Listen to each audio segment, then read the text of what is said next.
Good morning everyone. AP engineering इन्स्टिट्यूटमध्ये सगळ्यांचं स्वागत आहे.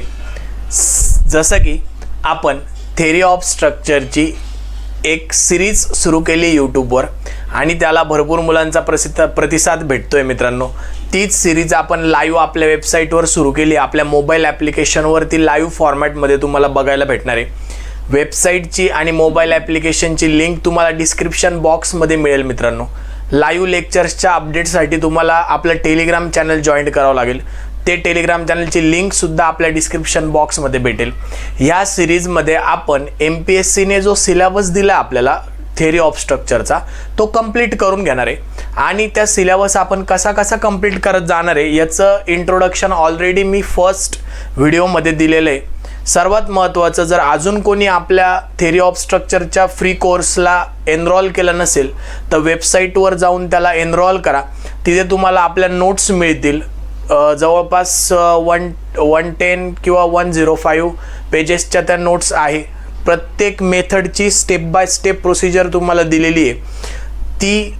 त्या स्टेप तुम्ही प्रिंट काढा, त्या नोट्स पूर्ण प्रिंट काढा, जेणेकरून थेरी ऑफ स्ट्रक्चरचे 20 मार्क तुमचे त्या नोट्सच्या बाहेर जाणार नाही मित्रांनो. प्रत्येक मेथडची स्टेप बाय स्टेप प्रोसिजर मी तिथे लिहिण्याचा प्रयत्न केलेला आहे. सिमिलर वेमध्ये आपण रेकॉर्डेड फॉर्मॅटमध्ये यूट्यूबवर सेम कोर्स आहे, तो सेम कोर्स यूट्यूबवर असणार आहे. यूट्यूबवरून कदाचित तो निघून जाईल मित्रांनो काही वर्षांनंतर किंवा महिन्यांनंतर, पण तुम्ही आपल्या वेबसाईटवर त्याला लाईफ टाईम बघू शकतात. म्हणून आपल्या वेबसाईटला व्हिजिट करा. आपल्या मोबाईल ॲप्लिकेशनवर त्याला लाईफ टाईम बघू शकतात. त्याला व्हिजिट करा, तिथे मोबाईल ॲप्लिकेशन डाउनलोड करा. प्ले स्टोअरवर AP इंजिनिअरिंग नाशिक या नावाने आपलं ॲप्लिकेशन तुम्हाला दिसेल किंवा वेबसाईट आपली apeengineering.graphy.com ही आपली वेबसाईट आहे. त्या वेबसाईटवर जा, तिथे फ्री कोर्स आहे ऑलरेडी थेरी ऑफ स्ट्रक्चरचा, त्याला एनरोल करा. आणि सर्वात महत्त्वाचं, आपण याच्या अगोदर फिक्स एंड मुवमेंटने कसे प्रॉब्लेम्स येतात, कोणत्या लेवलपर्यंत MPSC जाऊ शकते, सिंपल मेथड होती, सिंपल टॉपिक होता, तो टॉपिक आपण अतिशय चांगल्या रीतीने कंप्लीट केला मित्रांनो. नोट्समध्ये मी प्रत्येक टॉपिकवर 5 ते 6 न्यूमरिकल दिलेले, त्याची level basic to pro level असणार आहे. ते न्यूमरिकल पण सॉल्व करा, मला सोल्युशन पाठवा, मी स्वतः चेक करून तुम्हाला त्याचा आन्सर पाठवेल.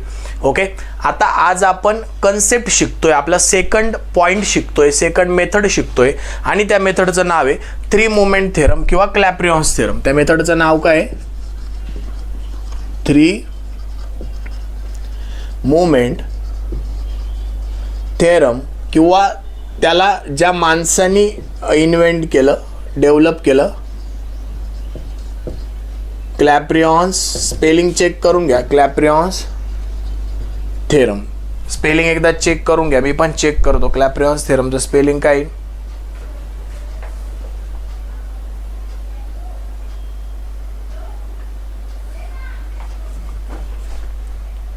CLAPEYRON. CLAPE राहिलं इथे मित्रांनो. CLAPEYRON apostrophe S. Clapeyron's theorem. Okay, जरा बोलायला अवघड आहे म्हणून त्याला आपल्या इंजिनियर्सनी दुसरं नाव दिलं 3 मोमेंट थेरम, जे की बोलायला पण सोपं आहे आणि लिहायला पण सोपं आहे. असो, तर आता लक्ष द्या, ह्या थेरममध्ये आपल्याला क्लॅप्रियॉन्स यांनी काय केलं की कंटिन्युअस बीमला तुम्ही ॲनालाइज कसं करणार त्याच्यासाठी त्यांनी स्वतःचा एक थेरम दिला. कंटिन्युअस बीम जर असेल, सर्वात महत्त्वाचं क्लॅप्रियॉन्स थेरम किंवा 3 मोमेंट थेरम हा ॲप्लाय केला जातो continuous beam, for only continuous beam. जर फिक्स बीम असेल आणि तिथे तुम्ही हा ॲप्लाय करायला गेला तर तुमचं उत्तर चुकणार आहे. आपल्याला जर त्यांनी सांगितलं की ॲनालाइज करा कंटिन्युअस बीम आणि आपल्याला वाटतंय की चला क्लॅप्रियॉन्स थेरम कंटिन्युअस बीमला, तर कन्फर्म ॲनालाइज करण्यासाठी क्लॅप्रियॉन्स थेरम यूज करतात. ओके, हे तुम्ही गोष्ट डोक्यात ठेवा. पेपरला आपल्याला स्पेशली मेन्शन करत नाही की तुम्ही क्लॅप्रियॉन्स थेरमनी करा किंवा तुम्ही MDM मेथडनी करा ॲनालाइज बीम किंवा तुम्ही कॅस्टिग्लियानोस फर्स्ट थेरमनी करा. ते फक्त आपल्याला म्हणतात की ॲनालाइज करा. मग त्या केसमध्ये तुमची चॉईस असते, तुमचं स्किल राहतं की तुम्हाला कोणती मेथड जास्त परफेक्ट येते आणि कोणती मेथड यूज केल्यावर तुमचं कमीत कमी वेळेमध्ये तुमचं फायनल आन्सर निघणार आहे. जसं की मी तुम्हाला आपली MPSCची पेपर 1ची 2023ला जो एक्झाम झाली मेन्सची डिस्क्रिप्टिव्ह, त्याच्या पेपर 1चं व्हिडिओ सोल्युशन पण आपण ऑलरेडी लॉन्च केलं, यूट्यूबवर ते अवेलेबल आहे. त्याच्यामध्ये मी क्वेश्चन 1 मधला जो बी आहे तो तुम्हाला 3 मोमेंट थेरमनी सॉल्व्ह करून दाखवलाय. तिथं फक्त आपल्याला म्हटलं होतं की ॲनालाइज करा, तो तुम्ही MDM मेथडने सुद्धा सॉल्व्ह करू शकत होते मित्रांनो, नो डाऊट. जेव्हा आपल्याला ते स्पेशली मेथड देत नाही, स्पेशली मेथड मेन्शन करत नाही की ह्याच मेथडनी करा, तेव्हा आपल्याकडे फ्रीडम असतं की आपण कोणत्याही मेथडनी त्याला सॉल्व्ह करू शकतो. तसंच मी तुम्हाला तो क्वेश्चन 1 मधला बी MPSC 2023 पेपर 1 डिस्क्रिप्टिव्हचा क्वेश्चन 1 मधला बी हा 3 मोमेंट थेरमनी सॉल्व्ह करून दाखवला. आणि मी तुम्हाला सांगितलं पण आहे की सेम प्रॉब्लेम तुम्ही मला MDMनी सॉल्व्ह करून दाखवा, आन्सर मॅच होणार म्हणजे होणार. ओके, चला लक्ष द्या. आता 3 मोमेंट थेरम म्हणजे काय, तर क्लॅप्रियॉन्सनी काय केलं, कंटिन्युअस बीम ॲनालाइज करण्यासाठी आपल्याला त्यांनी एक मेथड दिली. ओके, मग त्या मेथडमध्ये आपल्याला त्यांनी काही रूल्स सांगितले, त्याचे रूल्स सांगितले, त्याचा फॉर्म्युला. आता त्याचा फॉर्म्युला आला कुठून वगैरे वगैरे याच्या भानगडीत आपल्याला पडायचं नाही मित्रांनो. एक कंटिन्युअस बीममध्ये कोणत्याही प्रकारची लोडिंग असेल तर त्याची simply supported bending moment diagram काढली जाते, मग तिच्या एरियाचे कॉर्डिनेट्स काढले जातात, त्याची मोमेंट घेतली जाते त्या बेंडिंग मोमेंट डायग्रामची, मग त्याचं भलं मोठं डेरिव्हेशन होतं आणि डेरिव्हेशन करून फायनल आपल्याला जो थेरम भेटतो, जे इक्वेशन भेटतं, त्या इक्वेशनला आपण क्लॅप्रियॉन्स थेरम म्हणतो.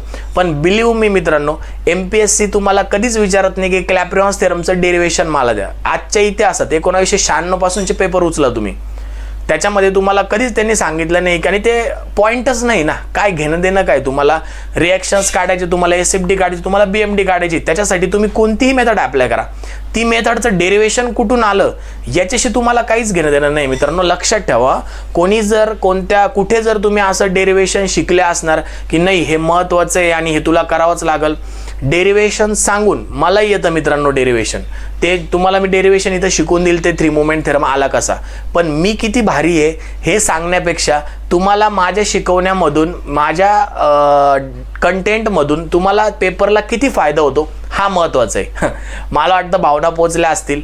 आपल्याला इथं कोणी किती अवघड शिकवतं त्याच्यापेक्षा जास्त कोणी शिकवलेलं किती येतं हे महत्त्वाचं असतं मित्रांनो.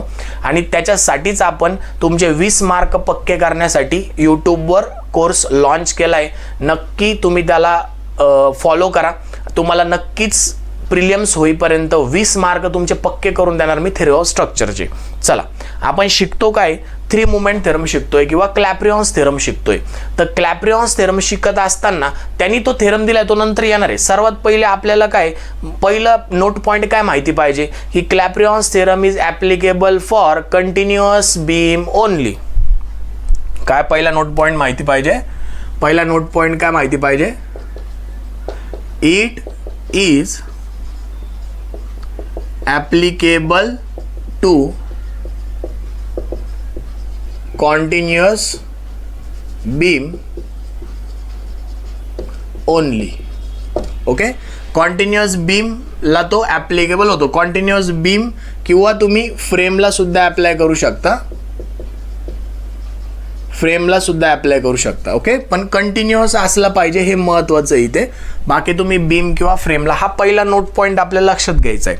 आणि त्याच्या पण अगोदर कंटिन्युअस बीम काय असतो मित्रांनो हे बेसिक तुम्हाला माहिती पाहिजे, हां, ते विसरायचं नाही. आता जे सरळ सेवेचा अभ्यास करणारे मुलं असतील किंवा मेन्सचा अभ्यास करणारे मुलं असतील त्यांना कंटिन्युअस बीम माहिती असतो. काय असतो कंटिन्युअस बीम? असा बीम की ज्या बीमचे मोर दॅन 2 सपोर्ट, काय सांगतोय मी, मोर दॅन 2 सपोर्ट आणि मोर दॅन 1 स्पॅन. असा बीम की ज्या बीमला मोर दॅन 1 स्पॅन असेल आणि मोर दॅन 2 सपोर्ट असेल, अशा बीमला मी काय म्हणणार, कंटिन्युअस बीम म्हणणार. कळालं का मला सांगा. मग मी इथं तुम्हाला ड्रॉ करून दाखवतो. सर्वात पहिले मी तुम्हाला काय सांगितलं, असा बीम की ज्याचे मोर दॅन 2 सपोर्ट असतील. ओके, मोर दॅन 2 सपोर्ट असतील. आता ABC हे मोर दॅन 2 सपोर्ट आहे आणि मोर दॅन 1 स्पॅन असेल, त्याचा मोर दॅन 1 त्याचा स्पॅन असेल. आता AB आणि BC हा एक स्पॅन झाला. सिमिलर केसमध्ये सपोर्ट कसे असू शकतात मित्रांनो, कितीही सपोर्ट असू शकतात, त्याला तुम्ही चॅलेंज करू शकत नाही. पण आपल्याला मॅक्झिमम एक्झाममध्ये मॅक्झिमम एक्झाममध्ये 4 सपोर्ट येतात, 4 पेक्षा जास्त सपोर्टचा आपल्याला प्रॉब्लेम येत नाही. मग ती MPSC असो मित्रांनो किंवा ती कोणत्याही युनिव्हर्सिटीचा पेपर असो, कारण की इझिली आपल्या कॅल्सीवर 4 इक्वेशन 4 जुन्या कॅल्सीवर काढता नाही येत. त्यासाठी आपल्याला 4 इक्वेशनला 2 इक्वेशनमध्ये कन्वर्ट करा आणि मग सायमल्टेनियसली सॉल्व करा, असं करावं लागतं. त्याच्यात खूप वेळ जातो आणि 10 मार्काला एवढे 4 इक्वेशन 4 अननोन 4 मुवमेंट काढता येत नाही. जास्तीत जास्त 3 इक्वेशन 3 अननोन आपल्याला MPSC सुद्धा विचारते. आपल्याला UPSCवर सुद्धा हा टॉपिक असेल तर तिथे UPSC 3 इक्वेशन 3 अननोन पर्यंतच जाऊ शकते, जाते. आणि युनिव्हर्सिटीला सुद्धा 3 इक्वेशन 3 अननोन, 2 इक्वेशन 2 अननोन किंवा 1 इक्वेशन 1 अननोन अशा प्रकारे तुम्हाला विचारले जातात. त्याच्यामुळे एकदमच मी काहीतरी वेगळं करतोय आणि एकदमच मी कुठून तरी काही वेगळं शिकलोय आणि त्याच्यात टाइम वेस्ट करण्यात काही अर्थ नाही मित्रांनो. ज्या टॉपिकची जेवढी कुवत आहे, जेवढी कॅपेबिलिटी, जेवढी क्षमता आहे त्या टॉपिकची, त्या क्षमतेपर्यंतच त्याला नेलं जातं मित्रांनो. उगाच तुम्ही एक्स्ट्रा करायची गरज नाहीये. विश्वास ठेवा, टॉसला जेवढं आपण इथं शिकतोय, जे पण न्यूमरिकल, जे पण टाईपचे न्यूमरिकल, जे पण टॉपिक इथं आपण कंप्लीट करून घेणार आहे, त्याच्या बाहेर तुम्हाला MPSCला आणि UPSC IASला त्या टॉपिक्सवर त्याच्या बाहेर प्रश्न जाणार नाही याची गॅरंटी. यूट्यूबवर बोलतोय मित्रांनो, 100% छाती ठोकून बोलतोय की त्याच्या बाहेर जाणार नाही त्या टॉपिकवर. ओके, तेच टॉपिक थेरी ऑफ स्ट्रक्चरवर जर ते टॉपिक विचारले तर आपण जे न्यूमरिकल घेतले त्याच्या सिमिलरच न्यूमरिकल तुम्हाला पेपरला दिसतील. मग तो कोणताही पेपर असो, कोणत्याही कॉम्पिटेटिव्ह एक्झामचा पेपर असो किंवा कोणत्याही युनिव्हर्सिटीचा पेपर असो, तर निश्चिंत राहायचं मित्रांनो. तुम्हाला जे पेपरला येतं तेच शिकवलं जाईल, जे येऊ शकेल ते सुद्धा शिकवलं जाईल, पण जे येणारच नाही ते आपण शिकवणार नाही मित्रांनो. आपण मूर्ख नाही. त्याच्यामुळे टेन्शन घ्यायचं नाही. आता तुम्ही असं, तुम्हाला कसं माहिती आहे की काय येणार आहे काय नाही? अरे मित्रा, 8 वर्षापासून मी या युनिव्हर्सिटीमध्ये काम करतोय. या युनिव्हर्सिटीच्या पेपर मी चेक केले, या युनिव्हर्सिटीच्या मुलांना मी 8 वर्षापासून स्ट्रक्चर शिकवतोय. तर नक्कीच मला काहीतरी अनुभव असेल, नक्कीच मला त्या 8 वर्षामध्ये काहीतरी समजलं असेल की प्रत्येक टॉपिकवर किती लेवल वाढू शकते. त्याच्यामुळे तुम्ही निश्चिंत राहा मित्रांनो. पुणे युनिव्हर्सिटीमध्ये सुद्धा, पुणे युनिव्हर्सिटीचे मुलं सुद्धा मी शिकवले आहे, तो सिलेबस सुद्धा शिकवला आहे. मुंबई युनिव्हर्सिटीच्या मुलांचा सिलेबस सुद्धा शिकवला आहे. ॲटोनॉमस कॉलेजमधल्या युनिव्हर्सिटीचा, ॲटोनॉमस युनिव्हर्सिटीमधला सिलेबस पण स्ट्रक्चरचा मी शिकवला आहे. त्याच्यामुळे तुम्ही निश्चिंत राहा. आपले पोरं कोणत्या वर्षी आणि कोणत्या कॉलेजला टॉपर आलेले याच्या डिटेल्स तुम्हाला आपल्या वेबसाईटवर मिळतील. त्याच्यामुळे तिथेही तुम्ही चेक करू शकता. मी इथे आलोय म्हणजे तुम्हाला चुकीचं शिकवायसाठी आलो नाही मित्रांनो. नक्कीच तुम्हाला कळेल की जे माझ्याकडून शिकला ते तुम्ही कधीच विसरणार नाही आणि पेपरला तुम्हाला नक्की त्याचा फायदा होईल. चला लक्ष द्या. आता मी काय सांगत होतो की continuous beam, more than 2 support आणि मोर दॅन 1 स्पॅन लक्षात ठेवायचं, त्याला आपण कंटिन्युअस बीम म्हणतो. आता तुम्हाला मी इथे हे 2 कंटिन्युअस बीम काढून दाखवले. याच्यावरूनच मी तुम्हाला एक्सप्लेन करणार आहे पूर्ण 3 मुवमेंट थेरम. लक्ष द्या, अतिशय सोपं आहे मित्रांनो. बिलकुल घाबरायची गरज नाहीये. तुम्हाला सगळे क्वेश्चन 3 मुवमेंट थेरमचे बेसिक पासून प्रो लेवल पर्यंत मी शिकवणार. MPSCचे PYQ सुद्धा घेणार. UPSC IASला जर ह्या टॉपिकवर क्वेश्चन आला असेल मागच्या 4 वर्षामध्ये, तोही कव्हर केला जाईल. पण आलाच नसेल तर मी त्याला काही करू शकत नाही मित्रांनो त्या टॉपिकवर. आता फिक्सेड मुवमेंटवर नाही आलाय तर तो बळजबरी कुठून आपण इन्व्हेंट करणार, खोटा प्रश्न. तर असं असतं मित्रांनो. पण SS भाविकट्टी सरांच्या रेफरन्स बुक मधले सुद्धा न्यूमरिकल आपण घेऊ, MPSCचे PYQ आपण घेऊ, बेसिक न्यूमरिकल पण आपण घेऊ आणि जे येऊ शकता फ्युचरमध्ये, हार्डच्या हार्ड लेवल काय येऊ शकते ते सुद्धा ह्या टॉपिकवर आपण कव्हर करू. त्याच्यामुळे निश्चिंत राहा मित्रांनो. जोपर्यंत तुम्ही माझ्यासोबत आहे तोपर्यंत स्ट्रक्चरला तुम्हाला कोणत्याही प्रकारचा प्रॉब्लेम येणार नाही. ओके, लक्ष द्या. आता बघा 3 मुवमेंट थेरमला आता सर्वात पहिली स्टेप काय असते, तुमच्याकडे स्टेप्स ओपन पाहिजे. मी PDF दिलेली, ती PDF तुमच्याकडे पाहिजे. सर्वात पहिले आपल्याला काय करावं लागतं, म्यू डायग्राम ड्रॉ करावं लागतं. आता म्यू डायग्राम म्हणजे काय सर, तर म्यू डायग्राम म्हणजे simply supported maximum bending movement diagram. म्हणजे जो बीम आपल्याला दिलेला असतो त्याच्यावर जी लोडिंग दिलेली असते त्या लोडिंगनुसार आपल्याला maximum bending movement diagram draw करावं लागते. समजा हा W किलो न्यूटन आहे, हा P किलो न्यूटन पर मीटर आहे. ओके, इकडे L/2 आहे, इकडे L/2 आहे. तर ह्या हिशोबाने आपल्याला काय करावं लागणार आहे, simply supported bending moment diagram draw करणार आहे. त्याच सिम्पली सपोर्टेड बेंडिंग मोमेंट डायग्रामला आपण काय म्हणतो, म्यू डायग्राम म्हणतो. इथपर्यंत क्लिअर आहे का मला सांगा. ठीक आहे, इथपर्यंत जर क्लिअर असेल मित्रांनो, इथपर्यंत जर क्लिअर असेल तर मला सांगा, आता हा सिंगल ए बी स्पॅन आहे, तर ए बी स्पॅनची मॅक्झिमम बेंडिंग मोमेंट डायग्राम काय येईल, UDL असल्यावर. बोला MPSC 2023 parabola, second degree parabola, आणि याची मॅक्झिमम व्हॅल्यू काय असते, WL²/8. अभी ये बच्चा जानता है. एवढं सोपं सरळ सेवाले सुद्धा उत्तर देऊन देतील. जर simply supported A B span आहे आणि त्याच्यावर UDL आहे, तर त्याचा पॅराबोला ही मॅक्झिमम बेंडिंग मोमेंट डायग्राम येते मित्रांनो. सेकंड डिग्री कर्व येतो सर, आणि त्याची पीक टॉपची व्हॅल्यू तुमच्याकडे येते WL²/8. इथपर्यंत कोणाला डाऊट आहे का सांगा. इथे मी म्हटलं L1.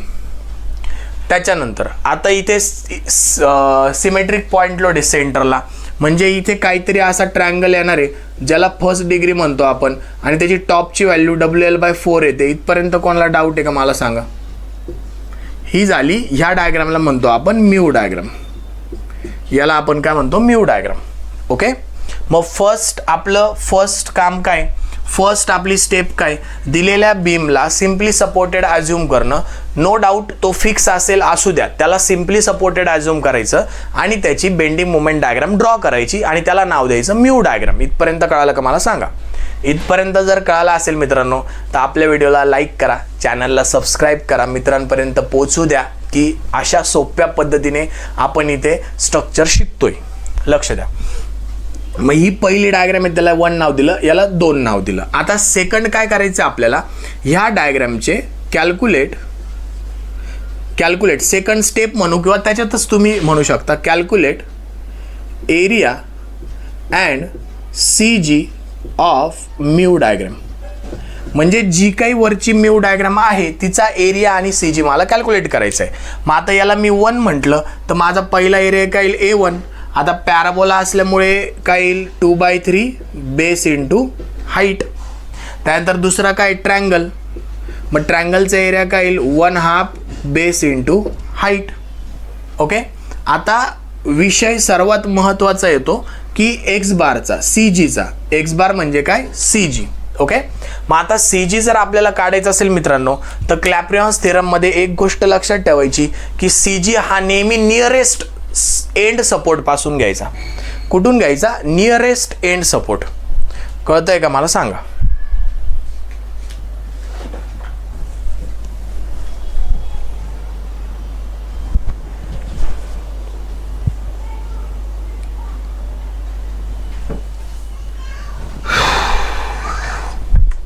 CG जो तुम्हाला घ्यायचा आहे तो नियरेस्ट एंड सपोर्ट पासून घ्यायचा आहे.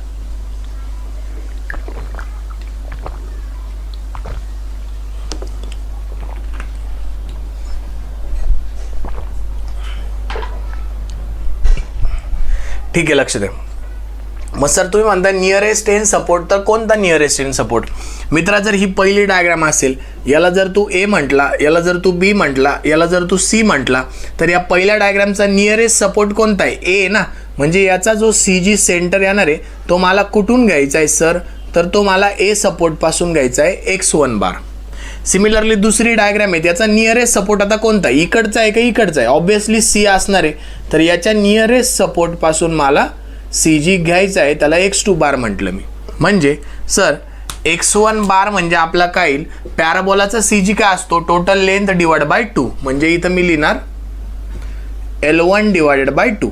आणि ट्रायंगलचा CG काय असतो, जर तो सिमेट्रिकल असला तर L2 /2 सिमेट्रिकलसाठी. आणि अनसिमेट्रिकलसाठी मित्रांनो एक गोष्ट लक्षात ठेवा, जर आपला अनसिमेट्रिकल ट्रायंगल असेल ज्याचं इथून एवढं डिस्टन्स B असेल, इथून एवढं डिस्टन्स A असेल, ओके, टोटल लेंथ त्याची L असणार आहे. हा समजा A पॉईंट आहे, हा समजा B पॉईंट आहे, आणि याचा जर तुम्हाला CG काढायचा असेल, सर्वात महत्त्वाचं, भरपूर मुलं चुकतात, जर A पासून काढायचा असेल तर L + A/3, आणि जर मला B पासून काढायचा असेल तर L + B/3. हे सर्वात महत्त्वाचं आहे मित्रांनो, L + B/3 असाच काढला जातो अनसिमेट्रिकल ट्रायंगलचा. जर कोणी तुम्हाला असं शिकवलं असेल की टोटल लेंथ /2च काढा, तर ते पूर्णपणे चुकलेलं आहे मित्रांनो. आणि 2023ला जो आपला क्वेश्चन 1 मधला बी जर तुम्ही 3 मोमेंट थेरमनी सॉल्व्ह केला असेल आणि त्याच्यामध्ये सुद्धा इसेंट्रिक लोडिंग होती आणि तिथं जर तुम्ही अशी चुकी केली असेल तर तुम्हाला 0 मार्क भेटणार आहे मित्रांनो त्या पूर्ण न्यूमरिकलला. हे लक्षात ठेवा. चला लक्ष द्या. आता मग इथपर्यंत कळालं का मला सांगा. काय केलं मी, म्यू डायग्राम काढली, दिलेला कोणताही बीम असो त्याच्यावरची लोडिंग बघितली आणि bending moment simply supported bending moment diagram draw केली. ती केल्यानंतर मी त्याचा एरिया आणि एक्स बार काढला. इथपर्यंत कळालं का मला सांगा. ओके, तुमच्याकडे स्टेप्स आहे, तुम्ही त्या स्टेप प्रिंट काढा आणि समोर ठेवा शिकताना, म्हणजे तुम्हाला जास्त कळेल. ओके, मग आता नेक्स्ट त्याच्यात काय करायचं आहे, मला 3 मोमेंट थेरम अप्लाय करायचं आहे. काय करायचं आहे, 3 मोमेंट थेरम मला अप्लाय करायचं. मग नेक्स्ट स्टेप नंबर 3. ओके, आता स्टेप नंबर 3 मी इकडे लिहितो. स्टेप नंबर 3 काय करायचं आहे, apply 3 moment theorem. Apply 3 moment theorem. Okay, step number 3 मध्ये आपल्याला काय करायचं आहे, अप्लाय 3 मोमेंट थिअरम किंवा क्लॅप्रियॉन्स थेरम. मग लक्षात ठेवायचं मित्रांनो, क्लॅप्रियॉन्सनी काय सांगितलं की जेव्हा तुम्हाला माझा थेरम अप्लाय करायचा असेल तुम्ही काय करा, सिक्वेन्शियली 3 सपोर्टच्या ग्रुपनी करा. म्हणजे तुम्ही राईट साईड पासून चालत आले तर ABC, नंतर BCD, नंतर जे काय असेल ते पुढं कंटिन्यू करायचं. हां, म्हणजे 3 सपोर्टच्या सिक्वेन्समध्ये सिक्वेन्शियली त्याला अप्लाय करत जा. म्हणजे याच्यासाठी मी तुम्हाला काय सांगल की apply 3 moment theorem for ABC. Okay, ABC. आता टोटल बीम मध्येच आपले 3 सपोर्ट आहे म्हणजे तो एकदाच येईल. जर 4 सपोर्ट असले असते, म्हणजे फॉर एक्झाम्पल इथे अजून एक मी सपोर्ट काढला असता, समजा तुम्हाला समजण्यासाठी सांगतोय, असं असलं असतं तर पहिले मी फॉर ABC केला असतं आणि नंतर apply 3 moment theorem for BCD केला असतं. कळतंय का मला? बघा, पहिले ABC साठी केला असतं, नंतर BCD साठी केला असतं. कळतंय का मला सांगा. अजून जर इथं सपोर्ट असला असता तर ABC साठी एकदा, BCD साठी एकदा, समजा हा E सपोर्ट आहे, मग अजून तिसऱ्यांदा फॉर CDE असं केलं असतं. म्हणजे फॉर CDE. कळालं का मला सांगा. 3 सपोर्टच्या ग्रुपमध्ये सिक्वेन्शियली अप्लाय करत जायचं, एवढं सोपं आहे. आता तो 3 मोमेंट थेरम काय असतो हे मी तुम्हाला सांगतो. इथपर्यंत कळालं का मला सांगा. नसल कळालं तर व्हिडिओ परत बॅक साईडला जा आणि परत एकदा बघा. अतिशय सोपं आहे मित्रांनो, कोणत्याही प्रकारचा अवघड नाही आहे इथे. न्यूमरिकल जेव्हा आपण करू तेव्हा तुम्हाला जास्त अजून त्याच्यात क्लॅरिटी भेटेल. इथे आपण स्टेप्स एक्सप्लेन करतोय, तुम्हाला सांगतोय की कसा 3 मोमेंट थेरमचा न्यूमरिकल सॉल्व तुम्हाला करायचा आहे, कोणते कोणते रूल्स असतात ते आपले चालू आहे. मग आता 3 मोमेंट थेरम काय, मी तुम्हाला तेच सांगितलं की त्याचं डेरिवेशन मी तुम्हाला सांगणार नाही, कारण की ते कधीच कोणत्याच एक्झामला विचारत नाही. ओके, मग आता फॉर ABC म्हणजे बघा काय असतो त्याचा सिक्वेन्स, त्या थेरमचा सिक्वेन्स आणि त्याची लयबद्धता तुम्हाला पाठ, तसं त्याच फॉर्मॅटमध्ये तुम्हाला पाठ करायचं आहे. फक्त ABCच्या ऐवजी XYZ होईल, कधी कधी LMNK होईल, काही होऊ शकतं, पण सिक्वेन्स तसंच राहील, त्याच्यामधल्या टर्म्स त्याच राहतील मित्रांनो, हे लक्षात ठेवा. मग आता बघा, MAL1 plus 2MBL1 plus L2 plus MCL2 is equal to minus ब्रॅकेटमध्ये 6A1 x1 upon L1 plus 6A2 x2 upon L2. हा तुमचा 3 मोमेंट थेरमचा फॉर्मॅट आहे. आणि या फॉर्मॅटमध्ये फक्त बदलणार काय, ABCच्या ऐवजी XYZ असतील, इथं फक्त X होईल, इथं Y होईल, इथं Z होईल. त्याच्यानंतर इथं L1 L2 L3 दिसत आहे, तर L5 L6 L7 काही असू शकता, पण थेरम लिहिण्याचा फॉर्मॅट तुमचा असाच असणार आहे. हा पाठच करायचा, पाठ झालाच पाहिजे, तर आणि तरच आपल्याला 8 ते 10 मार्क MPSC मध्ये घेता येणार आहे. कळतंय का मला सांगा.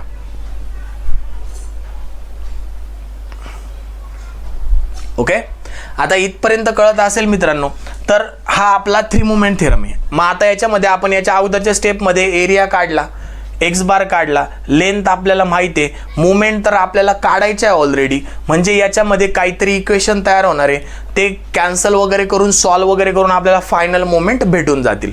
या पूर्ण टर्मची व्हॅल्यू भेटेल, काहीतरी न्यूमरिकल व्हॅल्यू, इकडं काही कॅन्सल होईल, काही व्हॅल्यू भेटतील, त्यांना मॅथमॅटिकली ॲडजस्ट करायचं आणि फायनली तुम्हाला जी रिक्वायर्ड मुवमेंट आहे ती भेटून जाईल. आता लक्ष द्या, सपोर्ट ए आणि सपोर्ट बी, सपोर्ट ए आणि सपोर्ट बी हे कसे दिसत आहे मित्रांनो, हे सिम्पली सपोर्टेड एंड आहे, सर्वात शेवटचे एंड सिम्पली सपोर्टेड आहे. मग आपल्याला हे माहिती आहे मित्रांनो की सिम्पली सपोर्टेड एंडला अंटिल अँड अनलेस जोपर्यंत कॉन्सन्ट्रेटेड मुवमेंट येत नाही, नुसता सिम्पली सपोर्टेड एंड असेल तर तिथे मुवमेंटची व्हॅल्यू 0 असते. हे तुम्हाला तुमच्या मरेपर्यंत लक्षात ठेवायचे की सिम्पली सपोर्टेड एंडला मुवमेंटची व्हॅल्यू 0 असते अंटिल अँड अनलेस तिथं कोणतीही कॉन्सन्ट्रेटेड मुवमेंट येत नसेल तर. कळतंय का मला सांगा. मग आता हे सिम्पली सपोर्टेड एंड आहे, कोणत्याही प्रकारची कॉन्सन्ट्रेटेड मुवमेंट इथं दिसत नाही आहे आपल्याला, म्हणजे movement at a me direct काय म्हणू शकतो, मुवमेंट ॲट ए 0 म्हणू शकतो. त्याच्यानंतर मुवमेंट ॲट सी मी काय म्हणू शकतो, 0 म्हणू शकतो. मग हे जर 2 0 झाले तर ही पूर्ण टर्म आपली 0 होणार आहे, ही पूर्ण टर्म आपली 0 होणार आहे, फक्त एम बी निघेल आणि फायनली मला इथे एम बीची व्हॅल्यू समथिंग फॉर्मॅटमध्ये, समथिंग न्यूमरिकल व्हॅल्यूमध्ये भेटून जाणार आहे. इथपर्यंत क्लिअर आहे का मला सांगा. आणि एकदा एम बी भेटली का तुम्ही पुढे कॅल्क्युलेशन्स करायला मोकळे. कळालं का मला सांगा. ओके, कळालं का मला सांगा, इथपर्यंत कळालं का मला सांगा. अजून तुम्हाला एक रूल सांगायचा राहिलेला आहे, तो मी सांगतो इथे खालच्या याच्यासाठी ठेवलेला आहे मी, तो रूल तुम्हाला सांगतो. हा कळाला का मला सांगा. महत्त्वाचं, जो सी जी घ्यायचा आपल्याला तो नियरेस्ट एंड सपोर्टपासून घ्यायचा, नियरेस्ट सपोर्टपासून घ्यायचा, एवढं लक्षात ठेवा. ओके, मग आता हे जर कळालं असेल तर ही डायग्राम जर आपल्याला सिम्पली सपोर्टेड एंड आले तर आपल्याला असं काहीतरी करावं लागतं 2 स्पॅनला. आता जर अशी डायग्राम आली, एक सपोर्ट फिक्स आला, तर थोडासा क्लॅप्रियॉन्स थेरममध्ये काय चेंज होतो ते मी तुम्हाला सांगतो. लक्ष द्या, काहीच अवघड नाही मित्रांनो, फार सोपा थेरम आहे. जर तुम्ही 2023ला क्वेश्चन 1 मधला बी ह्या थेरमनी सॉल्व केला असता तर नक्कीच तुमचा पटकन सॉल्व झाला असता आणि 8 मार्क तुम्हाला जागेवर मिळाले असते. लक्ष द्या, आता जेव्हा केव्हा आपल्याला फिक्स सपोर्ट येतो, आता ह्या बीममध्ये ए बी सी डी मध्ये फिक्स सपोर्ट कोणता आहे, बरोबर कोणता आहे, ए सपोर्ट फिक्स आहे. ओके, मग ए सपोर्ट जर फिक्स असेल मित्रांनो तर क्लॅप्रियॉन्स भाऊ काय आपल्याला म्हणतो, क्लॅप्रियॉन्स सर काय आपल्याला म्हणतात की जर माझा थेरम तुम्हाला अप्लाय करायचा असेल आणि तुमचा सपोर्ट जर फिक्स असेल तर त्या सपोर्टच्या बाजूला तुम्हाला डमी स्पॅन घ्यावा लागेल. ज्या डमी स्पॅनची प्रॉपर्टी असते की त्याचं सगळं 0 असतं. मग तो स्ट्रक्चरमध्ये यूज करा किंवा तो तुमचा CPMमध्ये यूज करा, कुठेही यूज करा, त्याची प्रॉपर्टी काय, तो डमी आहे, तिथं सगळं 0 आहे.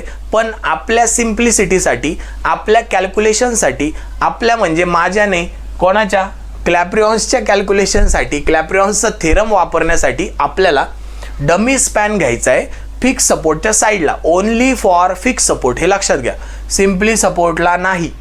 फिक्स सपोर्ट असेल तर डमी स्पॅन घ्यायचा. मग डमी स्पॅन म्हणजे काय घ्यायचं सर, जरा समजून सांगा अजून. तर डमी स्पॅन घ्यायचा म्हणजे ए सपोर्टच्या इकडे एक स्पॅन काढायचा.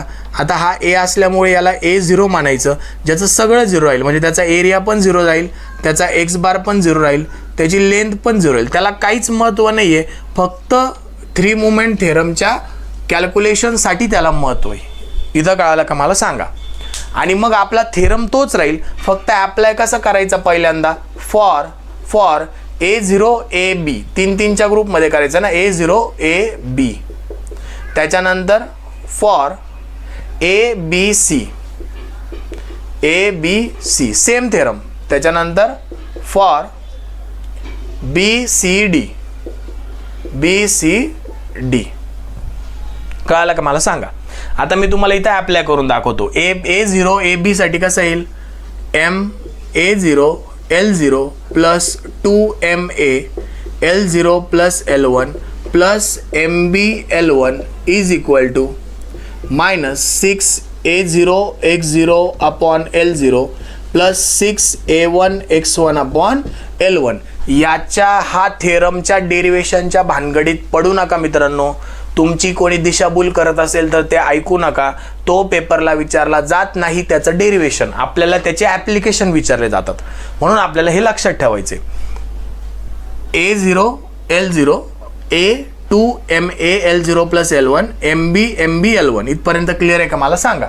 सेम थेरम उचलायचा, फक्त a0 ab च्या ऐवजी abc येणार. काय येईल बघा, ma L1 plus 2mb L1 plus L2 plus mc L2 is equal to minus ब्रॅकेटमध्ये 6a1x1/L1 प्लस 6a2x2/L2. तुम्हाला पाठ करायचं आहे मित्रांनो हे.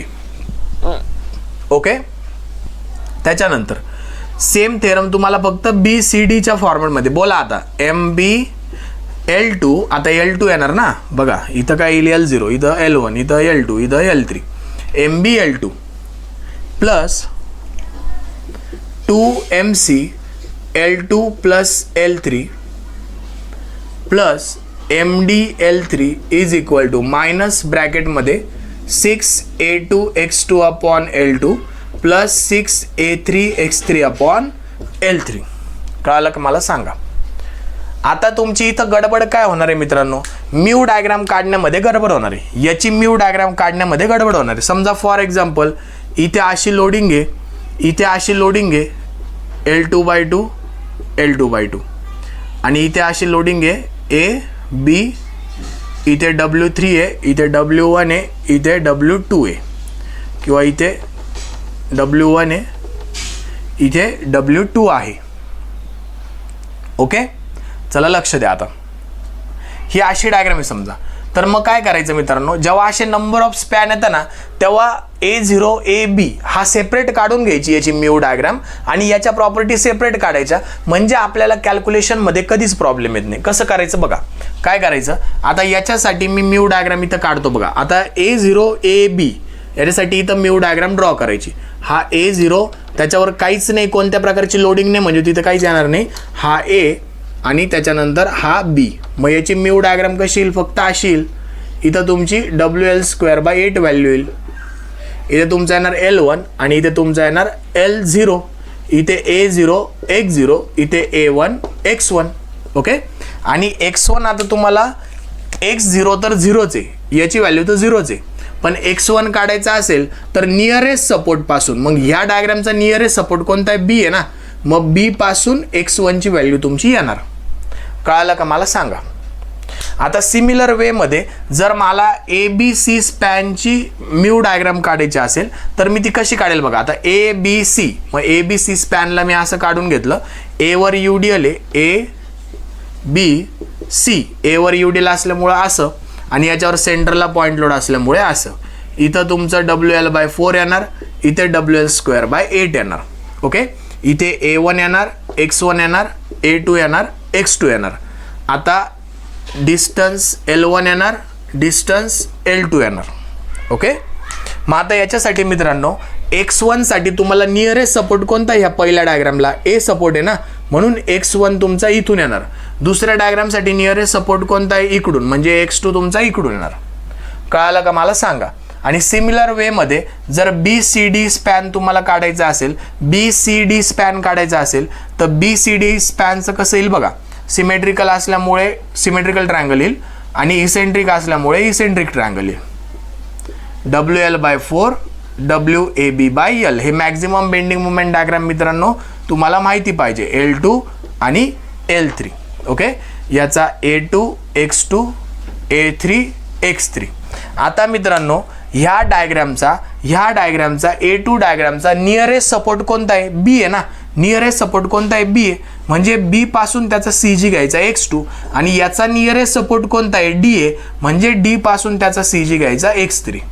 हे जर तुम्हाला कळालं, 1 2 आणि 3 हे जर तुम्हाला कळालं तर तुम्हाला 3 मुवमेंट थेरम मध्ये कोणत्याही प्रकारचा कधीच प्रॉब्लेम येणार नाही मित्रांनो. हा माझा शब्द आहे तुम्हाला, कारण की याच्या बाहेर काहीच नाही मित्रांनो. हे जर एकदा कळालं तर कसं होतं, एरिया तर आपण काढून घेतो नो डाऊट, पण CG काढण्यामध्ये कन्फ्युजन होतं. कोणाला इसेंट्रिक ट्रायंगलचा CGच कधी कधी माहिती नसतो, कोणाला तो माहिती असतो, पण पोरं काय करतात, इकडून मध्य भागून घेतात, एंड सपोर्ट पासून घ्यायचा आहे, नेहमी लक्षात ठेवा. म्हणून तुम्ही प्रत्येकाची मूव डायग्राम वेगळीही काढू शकता किंवा एकच काढू शकता. फक्त लक्षात ठेवा नियरेस्ट सपोर्ट पासून घ्यायचं आहे. एकाच डायग्राम मध्ये नियरेस्ट सपोर्ट पासून घ्यायचं एवढं लक्षात ठेवा. मग 3 डायग्राम काढण्यापेक्षा आपण एकाच डायग्राम मध्ये थोडंसं स्मार्ट वर्क करू, वेळ वाचवू आणि नियरेस्ट सपोर्ट पासून आपल्याला CG घ्यायचं आहे एवढं फक्त तुमच्या डोक्यामध्ये तुम्हाला फिट करायचं आहे. कळलं का मला सांगा. आणि डमी स्पॅनची कन्सेप्ट, आता एका साईडला फिक्स सपोर्ट आहे म्हणून इकडे डमी घेतला, उद्या जर इकडे फिक्स सपोर्ट असला असता तर इकडे पण डमी घेतला असता आणि मग अजून एक इक्वेशन आलं असतं फॉर CDD0, फॉर CDD0 असं अजून एक आलं असतं. जर इकडे पण फिक्स सपोर्ट असला असता तर जोपर्यंत तुम्हाला फिक्स सपोर्ट येत नाही मित्रांनो तोपर्यंत तुम्हाला डमी स्पॅनचं नाव पण काढायचं नाही. पण जर फिक्स सपोर्ट आला तर डमी स्पॅनला तिथं घ्यावाच लागल, बाय डिफॉल्ट तो तिथं घ्यायचाच. का? कारण की आपण क्लॅप्रियॉन्स भाऊंना फॉलो करतो आहे म्हणून. चला कळलं का मला सांगा. इथपर्यंत कोणाला डाऊट आहे का मला सांगा. आणि जेव्हा तुमचे हे असे इक्वेशन येतात तेव्हा तुम्ही कॅल्क्युलेटर घेतात. कॅल्क्युलेटर कुठे आहे आता लक्ष द्या बघा. तुम्ही असं मस्त कॅल्क्युलेटर घेतात आणि या कॅल्क्युलेटरमध्ये तुम्हाला काय करायचं असतं, हे 3 इक्वेशन 3 अननोन पुट करायचे असतात. तुम्हाला सेटिंग माहिती आहे, आपण सगळे इंजिनियर आहोत. ज्यांच्याकडे नवीन कॅल्सी असेल ते सुद्धा करू शकतात. हे 991 MS कॅल्सी याचं सुद्धा होतं. 3 इक्वेशन 3 अननोन चालतात, 2 इक्वेशन 2 अननोन चालतात. 1 इक्वेशन 1 अननोन आगाऊपणा करायचं नाही कॅल्सीवर करायला, त्या हातानेच होतं. 1 इक्वेशन 1 अननोन त्याला कॅल्सीची गरज पडत नाही. 2 इक्वेशन 2 अननोनला कॅल्सी यूज करायचं, 3 इक्वेशन 3 अननोनला कॅल्सी यूज करायचं, 4 इक्वेशन 4 अननोनला बिलकुल कॅल्सी यूज करायचं नाही. ज्याचं एकदमच डिजिटल कॅल्सी असेल तो ते सॉल्व करू शकतो 4 इक्वेशन 4 अननोन. याच्यात तुम्ही 4 इक्वेशन 4 अननोन सॉल्व करू शकत नाही आणि तसा प्रॉब्लेमही तुम्हाला विचारणार नाही याची गॅरंटी आहे. आणि जरी विचारला तरी त्याला सायमल्टेनियसली 4 इक्वेशनला 2 मध्ये कन्वर्ट करा आणि मग 2 इक्वेशनच्या व्हॅल्यू काढा आणि त्या 4 इक्वेशनमध्ये पुट करा आणि मग 4 मुवमेंट काढा. एवढं सगळं कुटाने करण्यापेक्षा ते आपल्याला पेपरला तसं प्रॉब्लेम देत नाही. हे तुम्ही 100% माझा विश्वास ठेवू शकता. ओके. मग याच्यावरून आपल्याला काय भेटेल next step number 4. Step number 4 काय भेटेल, we get final movements. Final movements आल्यानंतर आपल्याला काय करायचं आहे, ड्रॉ BMD. पण BMD कोणती काढायची आहे, सुपर इम्पोजवाली, म्हणजे सिम्पली सपोर्टेड आणि फिक्सेड मुवमेंटची BMD काढायची. आणि जर विचारलंच तर तुम्हाला SFD पण ड्रॉ करावी लागेल आणि SFD साठी SF कॅल्क्युलेशन लागतील. हा सगळा मित्रांनो, हे जे सगळं आपण शिकलो एवढेच क्लॅप्रियॉन्सचे रूल्स आहे. अजून न्यूमरिकल असताना कोणता रूल्स जर नवा ॲड करावासा वाटला की हा स्पेशली लक्षात ठेवा तर नक्कीच मी तुम्हाला सांगेल मित्रांनो. पण याच्या बाहेर क्लॅप्रियॉन्स थेरम नाही आहे एवढं जर तुम्हाला कळालं परत वाचा, हे रूल फॉलो करा. याच्यानंतर आपण ऑलरेडी एक बेसिक लेवलचा प्रॉब्लेम घेणार आहे, तो प्रॉब्लेम बघा. त्या बेसिक लेवलच्या प्रॉब्लेम नंतर आपण MPSC 2011ला आलेला PYQ घेणार आहे, तो सुद्धा तुम्ही व्यवस्थित बघा. सिमिलर वेमध्ये आपण त्याच्यानंतर SS भाविकट्टी सरांच्या रेफरन्स बुकमधलं एक न्यूमरिकल पण घेऊ ज्याच्यामध्ये ओव्हरहँग स्पॅन असतील, म्हणजे जरासं वेगळं होईल न्यूमरिकल. असे प्रत्येक टाईपचे न्यूमरिकल आपण कव्हर करून घेऊ. आपली हायेस्ट लेवल तुम्हाला याच्यामध्ये सिंक सपोर्ट आहे असं विचारलं जातं. कोणतरी एक सपोर्ट सिंक आहे असं जर मला वाटलं की हे येऊ म्हणजे एकदमच हाय लेवल आहे ती सिंकचा प्रॉब्लेम विचार झाली याच्यामध्ये, तो पण आपण कव्हर करून घेऊ. निश्चिंत राहा मित्रांनो, तुमच्या सगळ्या गोष्टी इथं एकदम व्यवस्थित कव्हर होतील. ज्यांना माझं बोलणं फास्ट वाटत असेल त्यांनी स्लो करून बघा, ज्यांना स्लो वाटत असेल त्यांनी फास्ट करून बघा, ज्यांना काहीच वाटत नसेल त्यांनी व्हिडिओला लाईक करा, आपल्या चॅनलला सबस्क्राईब करा. तोपर्यंत मित्रांनो, जय हिंद, जय महाराष्ट्र.